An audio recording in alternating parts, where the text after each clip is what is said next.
Muy buenas tardes y bienvenidos a un nuevo webinar. El día de hoy, mi persona, Diego Hernández, y mi compañero Mauricio Rubio les vamos a estar explicando sobre Odoo Sage, cómo funciona, los beneficios que trae, cómo utilizarlo. Vamos a hacer una pequeña demo. Lo que vamos a ver el día de hoy es, como les comentaba, primero qué es Odoo Sage, sus funcionalidades de una manera muy general, para luego pasar a verlas de manera más detallada, mostrándoles la plataforma.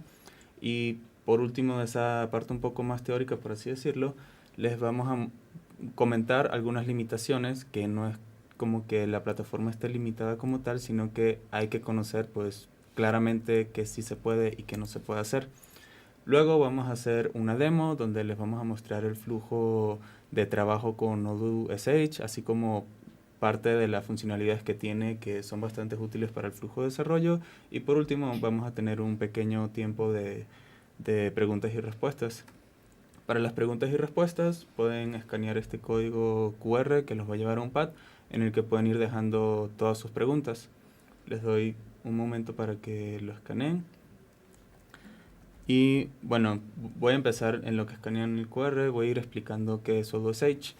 Es una plataforma que permite almacenar tu base de Odoo, permitiéndote también tener un flujo de trabajo específicamente para el tema de desarrollos, para tener un flujo de trabajo en el que desarrollar, en el que poder probar los desarrollos y finalmente subirlos a producción, ya que tiene todos estos entornos, pero también lo más importante, tiene el ambiente productivo. Entonces ahora, para entrar en un poco más de detalle, ya les estaba comentando que es Odoo Sage, pero para entenderlo bien hay que compararlo con la versión online de Odoo. Esta versión online se le conoce como un servicio, como un software como servicio, o SaaS, como pueden ver en la pantalla. Esto significa que a quien se le proporciona un servicio, al usuario de la base de datos, se despliega esa base de datos en un servidor y ese usuario solamente va a tener acceso a entrar a la base de datos. Y bueno, en el caso de Odoo, puedes hacer todas las operaciones de cada aplicación, por ejemplo, ventas, compra, contabilidad, etcétera, etcétera, todo lo que pueda hacer Odoo. Pero la diferencia de Odoo Sage es que es un servicio tipo PaaS, que significa Platform as a Service. ¿Esto qué significa de platform? Pues que no solo se da el acceso al software en sí, sino que se da acceso a un software que funciona como una plataforma en la que se va a alojar nuestra base de datos de Odoo. ¿Esto qué nos permite hacer? Pues que tenemos administración de nuestros recursos, es decir, de los workers, que es el procesamiento de la base de datos, el almacenamiento, podemos monitorear cómo va nuestro almacenamiento, decidir si queremos tener más almacenamiento del que contratamos en un inicio, tal vez bajarlo si estamos pagando de más de lo que realmente utilizamos. Y una de las partes más importantes, que es por las que Odoo Sage se utiliza para los desarrollos, es que se puede vincular cada proyecto con un repositorio de GitHub. Esto permite poder conectar código el que vamos a ejecutar dentro de nuestra base de datos, en nuestra plataforma de Odoo Sage, y tener todos los flujos de trabajos que vienen incluidos con GitHub. Cabe mencionar que no solo hay un tipo de Odoo Sage, sino que también se puede contratar, por así decirlo, el estándar y el dedicado. La diferencia de estos es que el Odoo Sage dedicado, como por así decirlo muy resumidamente, la infraestructura en la que está alojada está dedicada solo para esa plataforma de Sage. Entonces se pueden asignar más workers, se puede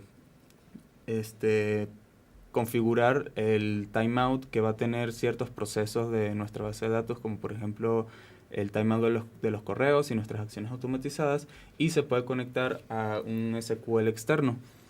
Esto significa que si, por ejemplo, en la empresa se prefiere utilizar por ciertos procesos, por una manera de trabajar, SQL para extraer ciertos datos, tener ciertos estadísticos, se puede conectar un SQL de un servidor remoto a la base de Odoo Sage, pero únicamente si se tiene el Sage dedicado. Vamos a ver ahora un poco de cómo funciona el SH de la interfaz. Primero que nada, todo esto lo vamos a ver con un poco más de detalle ahora, pero aquí tenemos cada una de nuestras ramas, donde tenemos nuestro ambiente productivo, tenemos nuestras bases de datos de staging, que son un duplicado de la base productiva y se utiliza más que nada para probar desarrollos, y las bases de desarrollo, que cada una de estas se genera una rama de GitHub, y bueno, nos funcionan para varias cosas que vamos a ver ahora con un poco más de detalle. Vamos a ver sobre el tema de la administración de recursos en esta página de Settings, donde está toda la configuración de nuestro proyecto de Sage. Aquí podemos cambiar el nombre de nuestro proyecto, que también va a cambiar la URL en la que va a funcionar nuestro backend. Podemos agregar o quitar usuarios, cada uno con distintos permisos. Es importante aquí mencionar que tienen que ser usuarios de GitHub. Es decir, si se quiere utilizar OduSage, se necesita tener un repositorio vinculado, que podemos ver aquí en la parte de arriba cuál es el repositorio de este proyecto, y se vinculan usuarios a este proyecto con distintos permisos de acceso, que puede ser administrador, que básicamente tiene control sobre todo, tester, que tiene control sobre las ramas de staging 100%, y developer, que tiene limitado el acceso a, por así decirlo, datos de negocio, por lo que no puede entrar ni al staging ni al productivo, pero sí puede manejar las ramas de desarrollo. Aquí, bueno, pequeñas configuraciones de GitHub que se pueden hacer desde acá, como hacer público el repositorio. Se puede configurar una llave de acceso, un token de acceso, con el cual nos permite hacer commits desde la plataforma. Igualmente, configurar llaves, webhooks para flujos más específicos de GitHub, y también incluir submódulos a nuestro repositorio para nuestro proyecto. Y ahora en la parte más de la configuración, aquí podemos ver el tamaño de la base de datos, en el cual, por ejemplo, en este momento tengo 20 GB. Aquí me menciona cuánto me va a costar esto al mes, y muy fácilmente, si por ejemplo hice un análisis y necesito más almacenamiento, simplemente lo agrego aquí, ya me está notificando cuánto me van a cobrar por esto, y puedo guardar los cambios. En este caso por ahora vamos a dejarlo igual, pero también podemos ver que tenemos un resumen de cómo se está utilizando el almacenamiento. Tenemos lo que ocupa nuestra base productiva, y también se tienen backups de nuestra base productiva. Se tienen 3 de ellos por tema de redundancia, para tener más seguridad, más disponibilidad de nuestra base de datos, de nuestros backups, en caso de que pueda ocurrirles algo. Y se tiene el almacenamiento que ocupan nuestras ramas de staging, y un total de cuánto es eso. Igualmente se pueden cambiar los workers. Aquí nos da una guía muy general de cuántos workers podemos utilizar.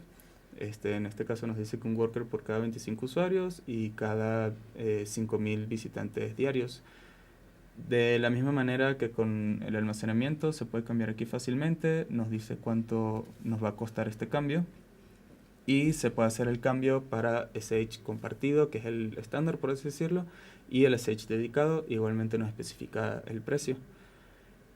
Aquí lo que les comentaba de la configuración de los timeouts de las llamadas HTTP y de las schedule actions, que como nos comenta aquí, solo se puede mover si tenemos SH dedicado, porque por lo tanto en este caso se va a quedar en 15 minutos, que es el estándar para las bases de Sage. Igualmente podemos agregar o quitar ramas de staging, y finalmente podemos ver aquí nuestro código de suscripción. Ok, vamos a continuar explicando sobre nuestra plataforma de OduSH.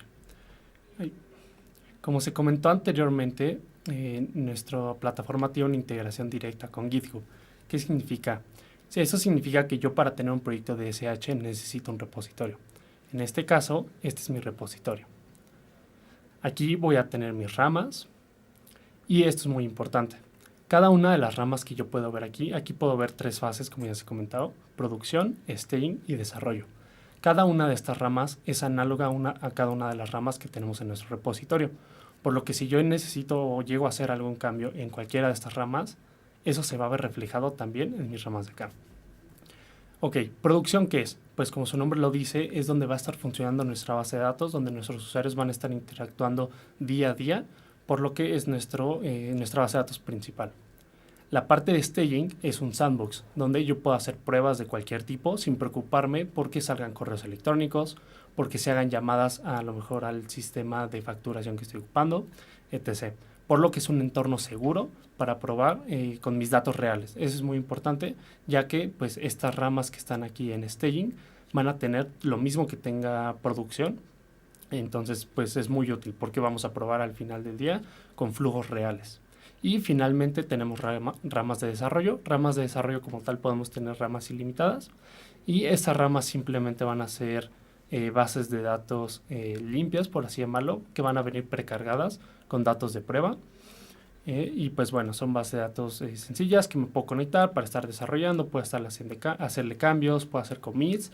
Y pues igualmente no va a tener ningún dato de producción, no va a tener claves, no van a salir correos, etc, etc. Por lo que también son bastante útiles, aunque no tienen el código, los datos de producción. En la parte de builds podemos ver estos recuadros que nos indican el estado en que está cada una de nuestras ramas. Cada vez que yo hago un commit, se van a actualizar estos estados. Y como mencioné anteriormente, las ramas de staging tienen datos de producción. Pero ¿qué pasa si yo hago cambios en mi staging? ¿Esos cambios se van a ir a producción? Por supuesto que no, porque pues, es un entorno de pruebas y no queremos enviarlos a ningún lado. Entonces, ¿qué pasa después de 3 meses? O a lo mejor yo digo, ¿sabes qué? Ya hice muchos cambios en mi rama de staging. En este momento quiero volver a traerme lo que tiene producción. Le puedo dar rebuild y se va a volver a construir la rama con lo último que tiene producción. Después de 3 meses, este proceso hay que hacerlo manualmente, ya que nuestra rama va a perder su longevidad, por así llamarlo. Entonces hay que darle rebuild. Ok, dentro de cada una de nuestras ramas podemos ver varios menús. El menú de histórico nos va a mostrar exactamente qué commits se han hecho, quién los hizo y el tiempo en que se hicieron. Es bastante útil porque inclusive yo le puedo dar clic y me va a dirigir exactamente al commit donde yo puedo ver cada uno de los cambios que se hicieron. Por lo que así ya no tengo que estar navegando entre mi repositorio, entre mi proyecto, lo puedo hacer todo desde mi plataforma de SH. Me puedo conectar, puedo impersonar, puedo conectarme simulando ser otro usuario. Y bueno, esa es la pestaña de histórico. En la parte de Shell vamos a tener una terminal integrada que nos va a dar acceso, por así llamarlo, al contenedor que contiene nuestra base de datos. En este caso tenemos varios comandos que ya nos ofrece Odoo SH y les voy a mostrar algunos. Por ejemplo, Odoo bin Shell, lo que hace este comando es que nos va a dar un...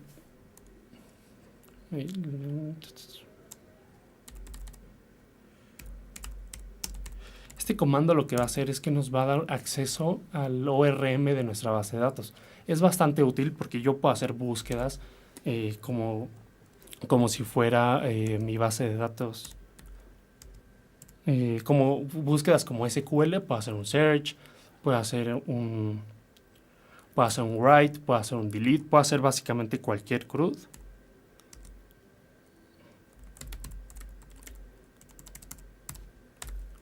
Puedo hacer básicamente cualquier CRUD con un ORM, lo cual es bastante útil porque si yo ya tengo conocimientos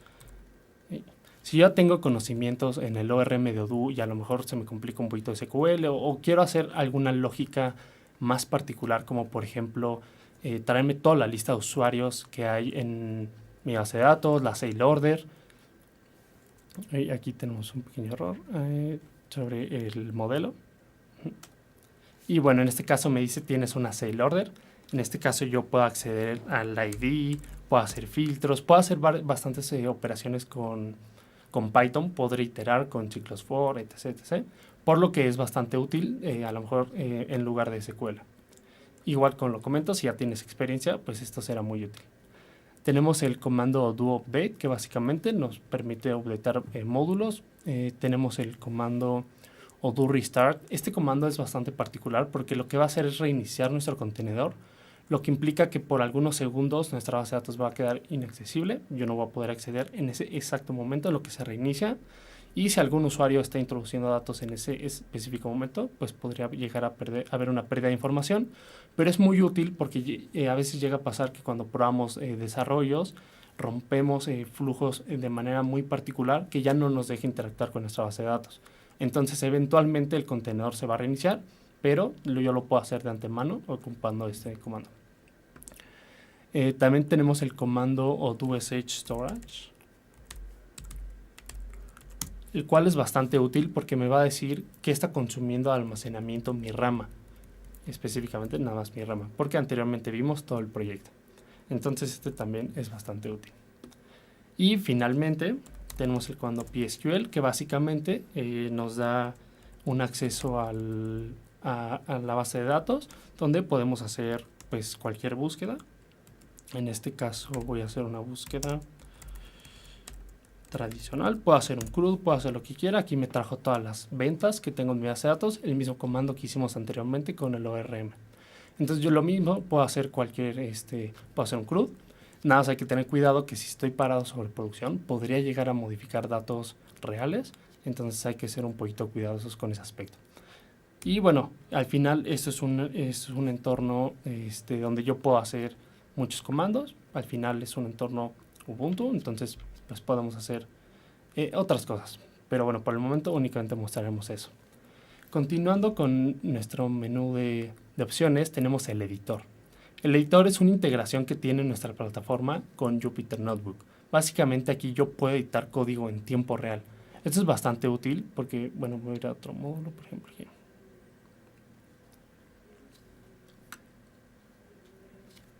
Esperemos a que carguen. Ok. Si yo me voy aquí a la carpeta de Source, a la parte de User, en este caso hoy tengo un módulo, que es un módulo que en un momento les voy a mostrar. Y yo aquí puedo ver pues todo mi código, como si fuera mi editor de código preferido.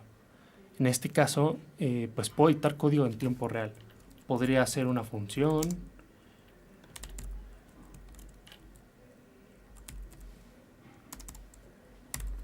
Y bueno, podría escribir el código que yo quisiera.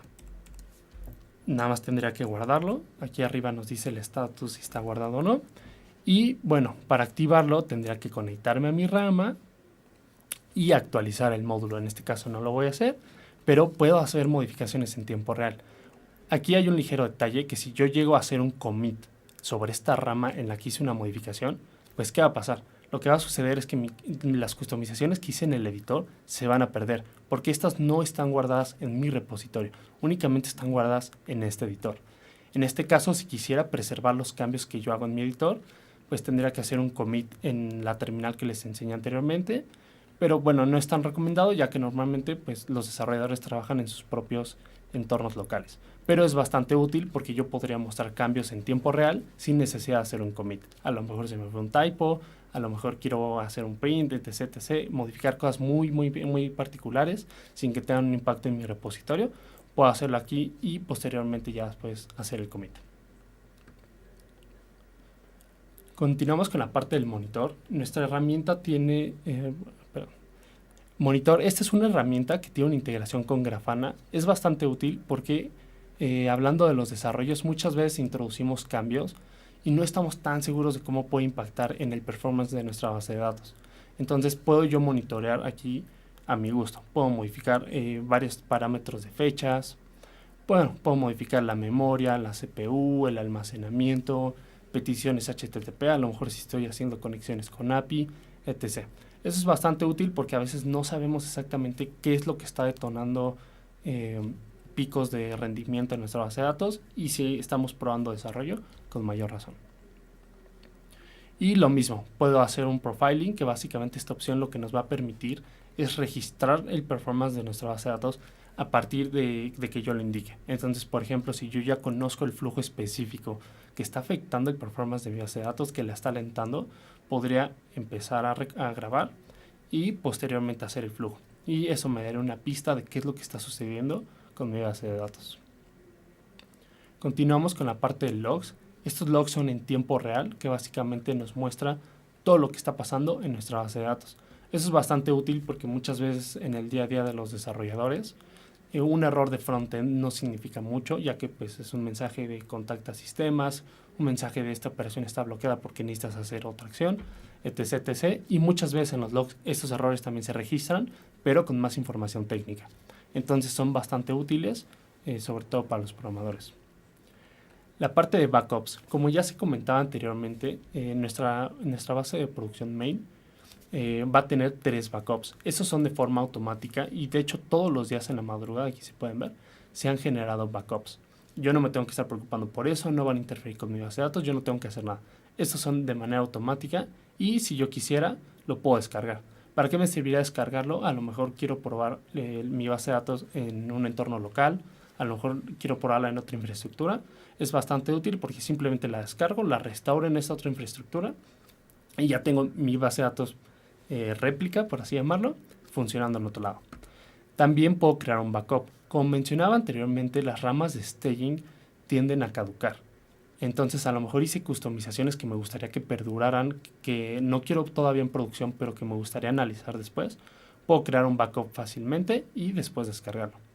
Y finalmente podemos importar bases de datos. Por ejemplo, si yo vengo de un entorno on-premise, yo podría importar mi base de datos con esta opción.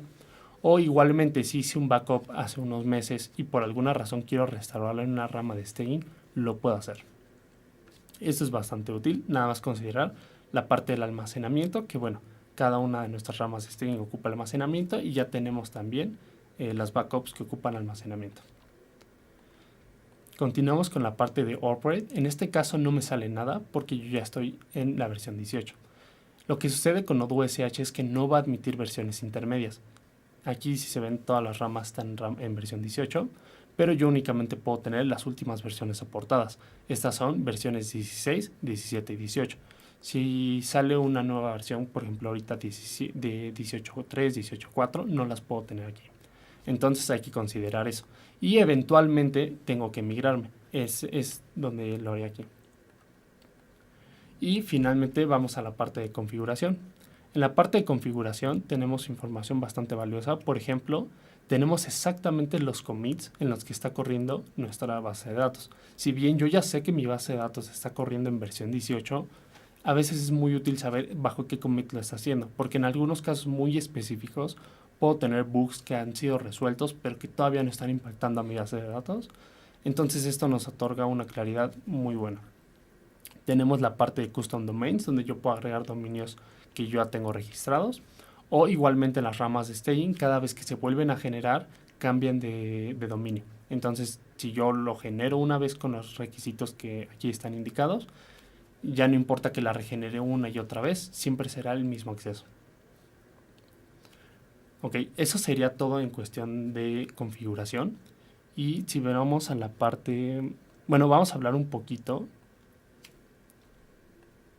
de las limitaciones. Más que limitaciones, yo lo llamaría puntos a considerar. Como mencionaba anteriormente, no se admiten versiones intermedias. Si yo quiero una funcionalidad específica que todavía no está en una versión estable, no voy a poder acceder a ella hasta que salga la versión estable y me migre. Entonces hay que considerar eso. Cada rama de staging tiene un costo. Como ya se mencionó anteriormente, esto lo podemos hacer desde la configuración de nuestro proyecto. Y bueno, personalmente es muy recomendable tener varias ramas de staging. ¿Por qué? Porque cuando yo me estoy migrando, una de esas ramas generalmente la voy a tener en la versión a la que voy a migrar. Entonces de entrada ya necesitaría mínimo una rama. Pero también me interesaría tener otra para comparar flujos en la vieja y en la nueva versión. Igualmente, cuando tenemos equipos de desarrollo que están trabajando en diferentes módulos al mismo tiempo, pues suele haber un problema de cómo voy a probar mi código si otro código no ha sido probado y se están encolando estos periodos de prueba. Esto lo podría resolver fácilmente teniendo más ramas de staging.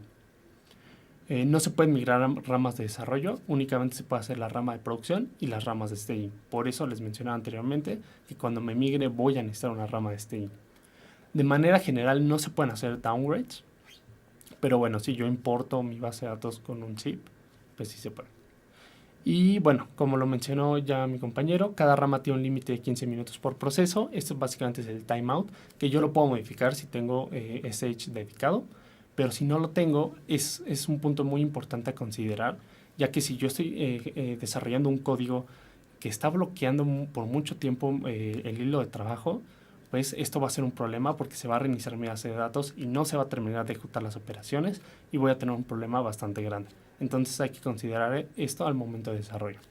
Y finalmente en Nodo.sh tenemos un límite de 4 terabytes de almacenamiento. En casos muy particulares, si se llega a rebasar eso, pues hay que considerarlo.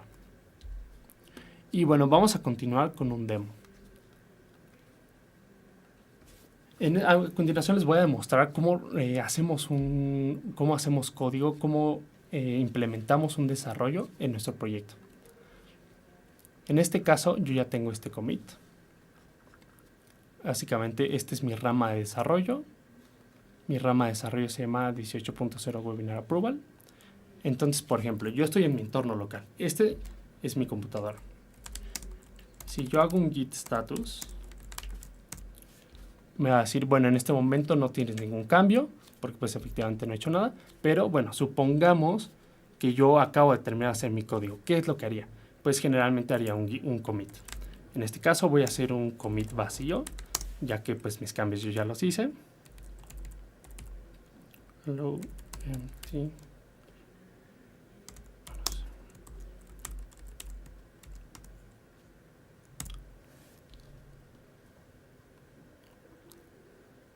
Bueno, en este caso hay que agregar nuestras claves para hacer commits, pero bueno, yo ya tengo mi commit arriba, pero bueno, lo que haríamos sería hacer un commit y hacer un push. El push para que nuestros cambios se vean en nuestro repositorio.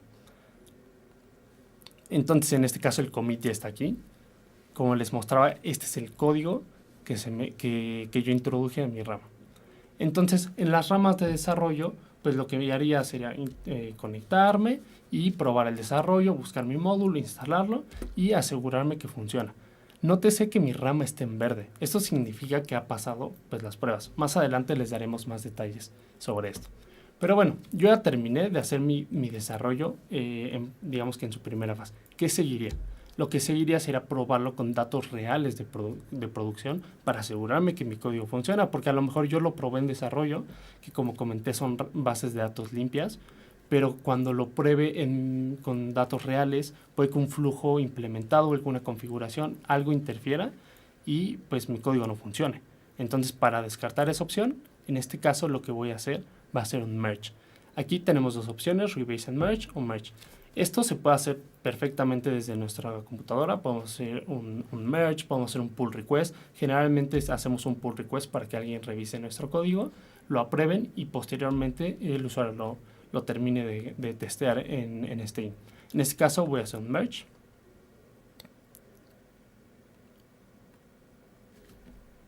Ok, me está pidiendo acceso. Okay.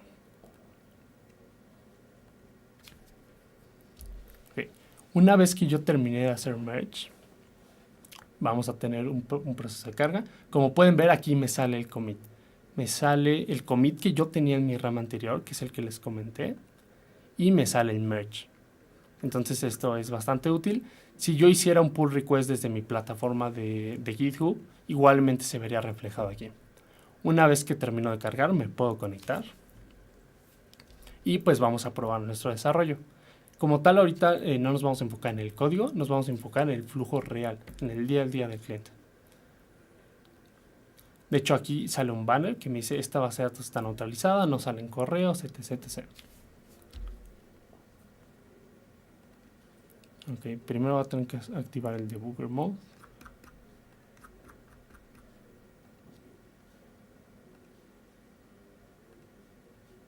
Voy a actualizar mis aplicaciones. Y voy a buscar mi módulo. En este caso lo tengo que instalar porque es la primera vez que lo hago. Si yo hago otro commit para hacer un cambio, ya no lo voy a tener que volver a instalar porque ya está instalado, pero voy a tener que actualizarlo. Ok, entonces vamos a probarlo. En este caso es un código muy sencillo que básicamente lo que va a hacer es validar un approval.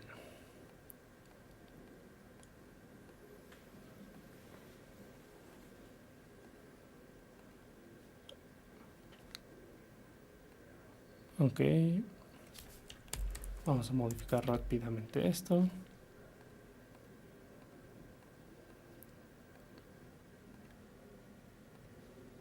Voy a regresar a mi approval.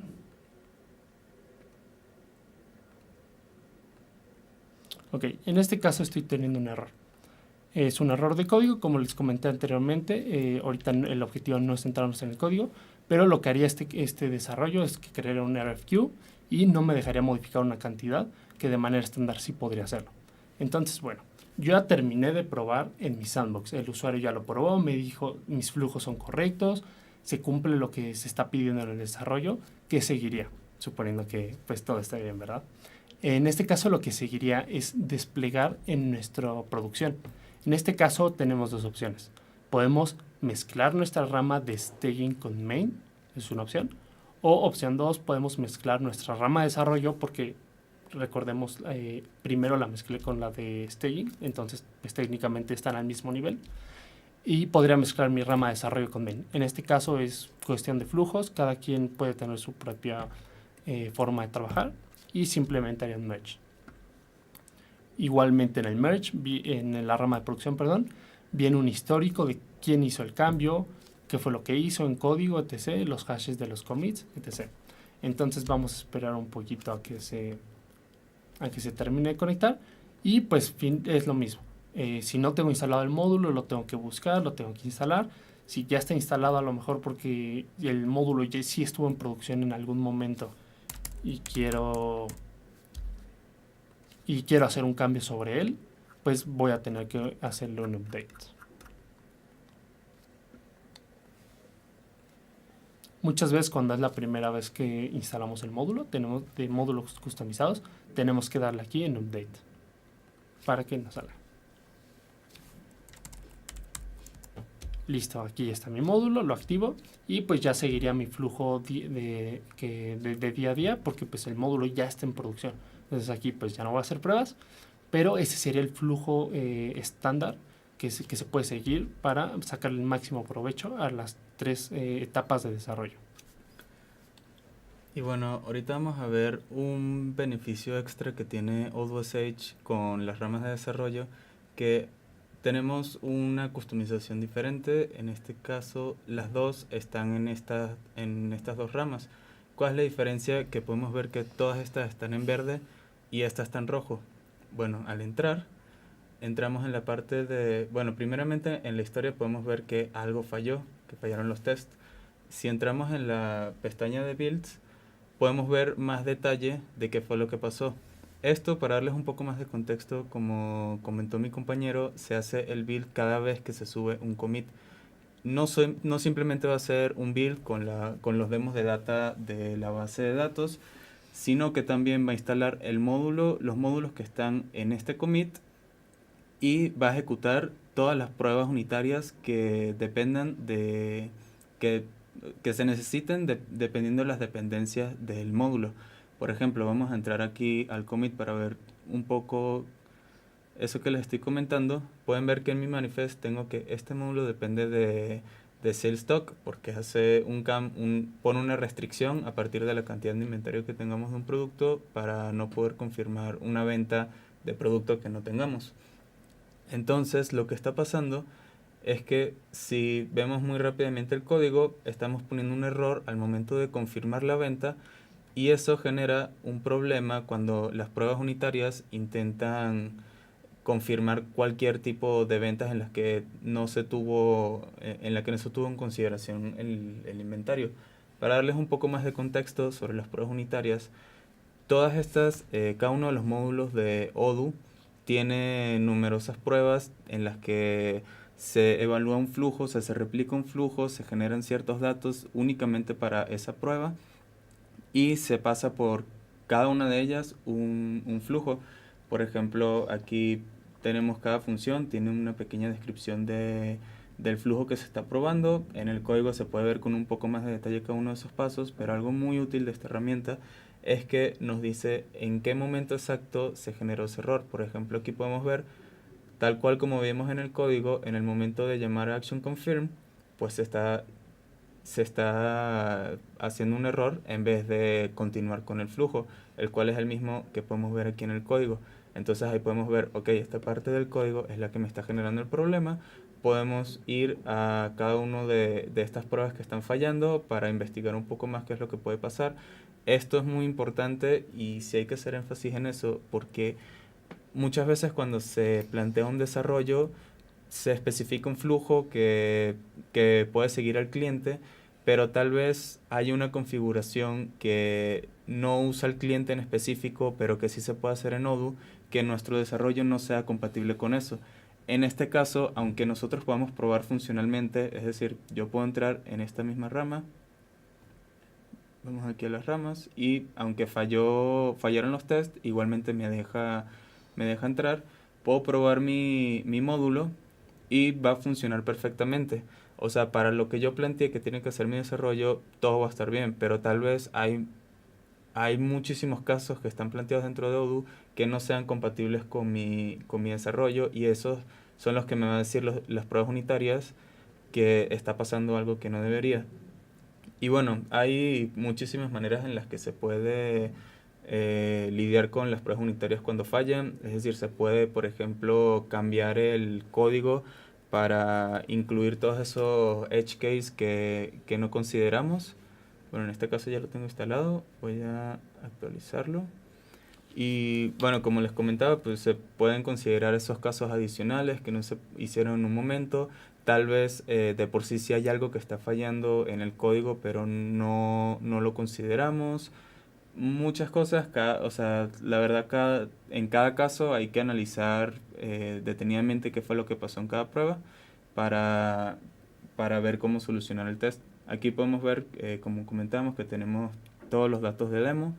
Vamos a seleccionar un producto y poner una cantidad que claramente no tengamos y al confirmar me da el error. O sea, mi desarrollo está funcionando perfectamente para lo que yo quiero, pero justamente en este caso como estoy bloqueando el flujo de ventas para muchos casos en los que la prueba ni considero que pueda tener cantidades negativas resultantes de esto, entonces puede ser que sí esté rompiendo algo que no me esperaba, pero ni siquiera me estoy dando cuenta. Ahora vamos a ver una rama en la que hicimos un cambio. Igualmente aquí podemos ver el commit, muy práctico que siempre podemos entrar a ver los cambios directamente. Pueden ver que aquí ya mi módulo existía, o sea, sí se ve la diferencia entre los commits y aquí se ve lo que agregué. Simplemente agregamos un setting, lo consideramos en nuestra lógica para que salga el error y en este caso como ya por defecto no estoy bloqueando los flujos estándar de Odoo, entonces es como bueno, ok, sí necesito ese bloqueo por mi lógica de negocio, mi negocio lo necesita porque si no se hace, todo va mal con el inventario, ok, se hace, pero se tiene también un escape de emergencia de deshabilitarlo en una compañía. También se asegura de que bueno no esté cambiando alguna otra cosa que no me espere. Aquí sabemos de que mi flujo se va a activar cuando yo quiera y en casos de que no, pues todo parece funcionar correctamente. Ahora, como comentaba mi compañero, pues tenemos dos ramas. Lo más correcto aquí es subirlo a una rama en la que no tengamos ningún cambio para que sea un desarrollo por rama. Vemos que el anterior estaba en staging 1. Ahora vamos a subirlo a staging 2, que viendo la historia no se tiene ningún commit. Aquí tenemos también distintas opciones. En este caso, en vez de hacer un merge, voy a hacer un rebase and merge, aprovechando que está mi rama vacía, para poder ver la diferencia y que veamos cómo funciona Odoo a partir de cómo funciona GitHub. Que podemos ver que en la rama anterior, haciendo un merge, pues se hace el commit del merge. En este caso, como hicimos un rebase, se van a quedar mis commits exactamente como estaban en esta rama. Que bueno, aquí no se ve porque se subieron al mismo tiempo, pero teníamos estos dos commits, el de la rama en la que falló y la rama en la que tengo los tests arreglados. Igualmente se pueden hacer en nuestro entorno local cualquier tipo de operaciones con Git y simplemente al momento de hacer push se van a ver reflejados acá y pues con la certeza de que podemos tener aquí un historial de cada cambio que se hizo para que en caso de que por ejemplo subo un commit, hubo un error y hago commit amend para simplemente cambiar el commit y un force push para intentar taparlo, no, se va a ver que hay dos commits diferentes. Siempre nos mantiene la historia. Entonces, bueno, aquí probamos de nuevo el desarrollo, volvemos a entrar al modo desarrollador para poder actualizar la lista de módulos. Vamos a las aplicaciones, actualizamos nuestra lista. Esto es muy importante hacerlo siempre que se agregue un módulo nuevo. Es un paso que a veces pasa que decimos, ¿qué pasó? Mi módulo, estoy seguro que hice el commit, mi commit está ahí, pero no lo puedo instalar, no lo veo en ninguna parte. Siempre hay que recordarse ese paso extra. Ahora, adicional a la prueba que hicimos antes, aquí en ventas tenemos que habilitar nuestro nuevo check para esta compañía. Entonces ahora en esta compañía no me va a permitir hacer ventas con productos que no tengo disponibles. Como por ejemplo aquí yo tengo una preparada, el producto nos aseguramos que sea almacenable, todo correcto, y al confirmar no me deja. Muy rápidamente podemos volver a la configuración, deshabilitamos nuestro setting, volvemos a la venta, y ahora para esta compañía funciona Odoo como estándar. Entonces, sí es muy importante considerar siempre en el proceso de desarrollo el tema de las pruebas unitarias porque, ok, aquí fue una solución muy rápida, es un desarrollo muy sencillo, son unas 4 líneas de código, entonces es muy fácil ver qué es lo que pasó, pero sí puede pasar muchas veces que se nos escape en edge case y siempre hay que considerarlo, entonces siempre es importante que tengan en consideración también tomar el tiempo dentro de sus deadlines de considerar que como se corren pruebas unitarias de muchísimos módulos, o sea, en este caso como el módulo depende de ser stock, entonces todo lo que tenga que ver con pues la configuración base de Odoo como la compañía, los emails, además de todo lo que tenga que ver con ventas, que también puede incluir la contabilidad básica y todo lo que tenga que ver con inventario y además de eso la combinación de ellos dos que es el módulo de Sales Stock. Entonces es un proceso que sí toma su tiempo, aproximadamente en promedio como 1 hora y media, pero es importante considerarlo para asegurar que no se nos escape nada. Otro dato muy importante es que al ver aquí los errores nos va a mostrar, como dice aquí, nada más 5 test fallidos. Es decir, si aquí, pues claramente como estoy bloqueando la venta, puede ser que fallen cientos de test. Pero en este caso, para hacer también un poco más ágil el tema de poder ver si algún test me falló, al momento en el que falle los primeros 5 ya me va a decir. Y aún así, en el momento que se está haciendo el rebuild, que toma, como les comentaba, 1 hora aproximadamente, ya vamos a ir viendo cuando se va generando un error. Es decir, no hay que esperar hasta el final, sino que ya podemos ver, ok, ya se está poniendo roja la rama, puedo ir checando un error y mientras termina de hacerse el build, podemos ir viendo qué pasa, podemos irlo solucionando. Entonces, finalmente, para subir nuestro módulo de producción, ahora sí vamos a hacer merge para que no tengamos problemas con cómo están posicionados los commits uno encima del otro. Aquí tenemos nuestro commit de merge. Vemos cómo tenemos los dos commits y el commit de merge para que quede claramente nuestro historial de que primero se hizo el desarrollo, luego se hizo un pequeño cambio para arreglar los test unitarios y ya posteriormente se hizo el merge. Esperamos a que se actualice la rama productiva. Y bueno, algo que para hacer énfasis en lo que comentamos hace rato, si se pudieron ver en la demo ahorita, cada vez que entramos en la base de development teníamos los demos de data. Ahora sí tenemos en staging nuestros datos productivos. En el caso de esta base, como es de prueba, son pocos, pero sí se ve reflejado la diferencia.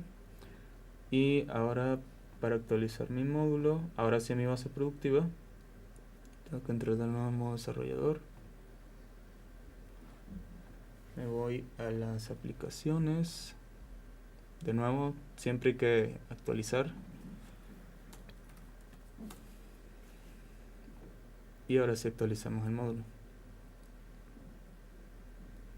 Finalmente, pongo en mi compañía mi setting de que restringo órdenes que no estén disponibles. Guardar. y si fuera pues una base de datos productivos que se usa un negocio, pues ya se tendría aquí el cambio que necesitaba el cliente para seguir su flujo de trabajo ideal. Entonces, este es el fin de la demo que teníamos preparada para ustedes para el flujo de desarrollo, para cubrir todo el proceso de, pues, cómo es el desarrollo como tal. Supongamos que todo sale bien, y ya posteriormente, si fallan test unitarios, algo que sí puede ser un dolor de cabeza, pero muy importante. Y para ya pasar a lo último del webinar, vamos con la parte de preguntas y respuestas. En este caso, por aquí nos dejan bastantes preguntas y voy a estar leyendo algunas de ellas. Nos preguntan, ¿cómo puedo saber si mi Odoo SH es dedicado? Bueno, como lo mencionamos en la parte de Settings, en la sección de Workers, ahí mismo nos dice el Hosting Mode. Ahí está. Continuamos. Me preguntan, ¿por qué a veces las ramas que tengo en Development duran 15 días o menos? Esto me ha pasado en Odoo SH y se borra todo lo que tenía y había configurado en esa rama. Esto es un comportamiento deseado. Como lo comentamos, las ramas de desarrollo no están hechas para perdurar en el tiempo, por lo que cada 15 días se vuelven a regenerar. Por lo que si yo hago una configuración muy específica, pues podría considerar pasarla a staging. Pero bueno, igualmente staging tampoco son ramas consideradas para perdurar mucho en el tiempo, ya que las ramas de staging duran únicamente 3 meses. Entonces después de esos 3 meses voy a tener que volver a generarla, lo que va a implicar que pierda todo lo que estaba en esa rama de staging, porque el objetivo es traer todo lo que tiene producción. Entonces ni staging ni desarrollo son ramas pensadas para perdurar en el tiempo. En el caso de staging, si quisiera mantener una configuración por más tiempo, podría crear un backup y descargarlo. Y así yo ya me guardaría esa configuración y la podría posteriormente volver a montar en un staging o en un entorno local. También para sumar un poquito ahí, sí es importante siempre en los desarrollos, cuando queremos probar si el desarrollo funciona, la verdad, correctamente y que se adapte a la lógica del negocio que vamos a utilizar en productivo, que es el objetivo finalmente de hacer un desarrollo, pues hay que probarlo con las configuraciones que se tienen en productivo. Y eso también nos ahorra muchos pasos de configuración, porque la verdad los datos de demo que tiene Development son muy básicos. Normalmente hay que volver a configurar muchas cosas, sobre todo los flujos más complejos, y justamente en los flujos más complejos es donde más nos queremos asegurar de que luego no nos vaya a salir un problema en productivo. Entonces, lo ideal es que cuando ya tenemos a grosso modo sabemos que funciona el desarrollo, sí intentar pasarlo a staging y hacer pruebas reales ahí. Continuando con esta parte de las ramas de staging, nos preguntan, si hago modificaciones con estudio en una rama de staging, ¿se pueden mergear a la rama productiva? No se puede. Desafortunadamente lo que tendremos que hacer es volver a generar lo mismo en producción. Continúan con otra pregunta. ¿Se podrían hacer cambios en el módulo de punto de venta con SH? Entiendo que ese módulo en especial está desarrollado con JavaScript y no con Python. Sí se puede sin problemas. O sea, incluso en SaaS hay ciertas cosas que se pueden hacer, normalmente no recomendadas por tema de que esto sí nos permite tener un buen mantenimiento y todo el flujo de trabajo.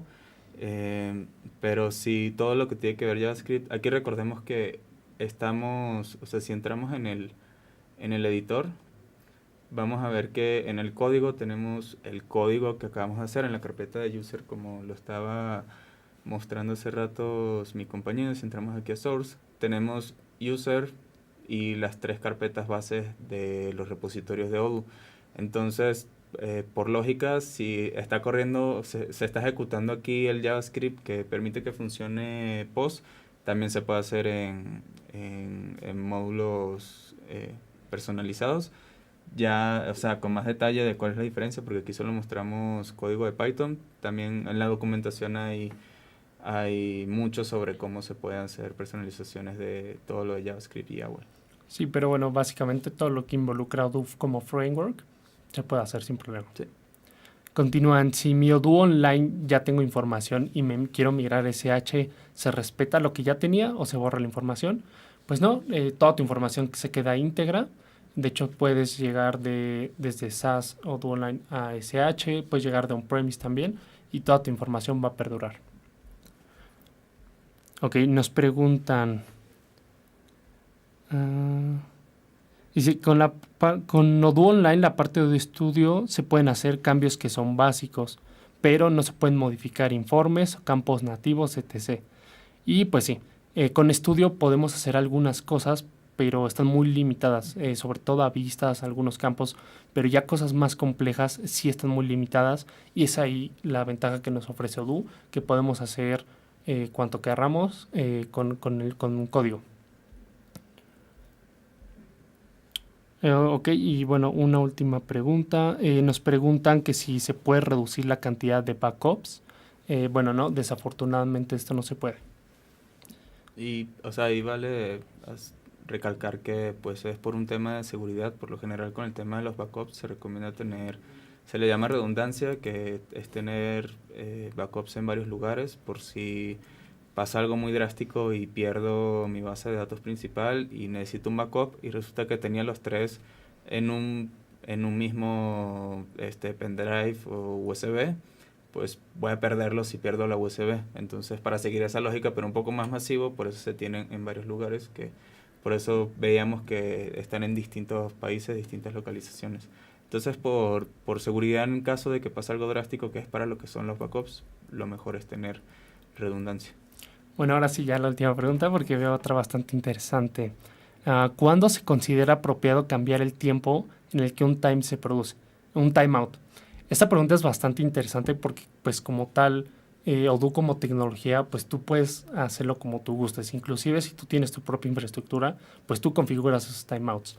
Pero bueno, en el contexto específico de Odoo SH, pues no es muy recomendable incrementar estos tiempos o jugar con ellos, porque pues Odoo ya tiene pensados otras soluciones. En este caso tenemos crons o acciones automatizadas o acciones planificadas, perdón, las cuales nos permiten ejecutar lógica de negocio, cualquier código que nosotros querramos, a momentos muy específicos. Entonces yo podría cambiar la forma de pensar. En vez de procesar 100,000 facturas de forma inmediata, podría a lo mejor digamos, de manera sencilla, crear procesos que almacenen temporalmente esta información y que posteriormente, a lo mejor solo en la noche, para que no se alente mi base de datos, se vayan procesando. Entonces así no impacto con el performance de mi base de datos y tampoco bloqueo el hilo de ejecución. Entonces, pues recomendamos, de hecho en la documentación pueden encontrar la parte de cron. Entonces es la recomendación que haríamos. Sí, justamente para añadir ahí, o sea, en la mayoría de los casos no queremos que tener un proceso que dure, por ejemplo, media hora. En la mayoría de los casos, si está pasando eso, lo que queremos es reducir el tiempo que toma, tal vez hacerlo por batches. Un caso es que sí puede ser que el timeout nos juegue en contra si, por ejemplo, hacemos un desarrollo en el que tenemos un campo computado almacenado y tenemos, supongamos, 1 millón, 5 millones de ese tipo de modelo del que tenemos que computar todos esos 5 millones en el momento que se instale. Ahí sí puede pasar de que el timeout no juegue en contra porque al intentar instalar el módulo va a durar los 15 minutos y no le va a dar tiempo. Pero hay muchas maneras de trabajar alrededor de eso. Una de ellas se puede hacer o sea, simplemente que el módulo cree las tablas en las que se va a almacenar. Se pueden incluso crear con el shell. O sea, esto es de los casos en los que el shell es importante porque podemos crear las tablas con antelación. Podemos, tal vez el módulo, una primera versión que solo cree las tablas y algunos datos básicos, y luego con el shell ejecutar un pequeño script que por batches vaya populando todos esos records, porque algo muy importante que hay que mencionar del shell es que no tiene timeout.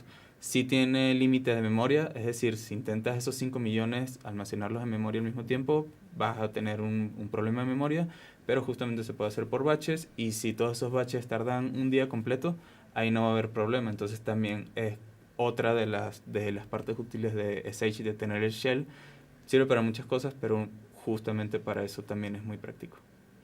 Ok, pues por el momento ha sido todo. De nuestra parte queremos agradecerles por su presencia y los invitamos a seguir asistiendo a los próximos webinars. Muchas gracias. Muchas gracias.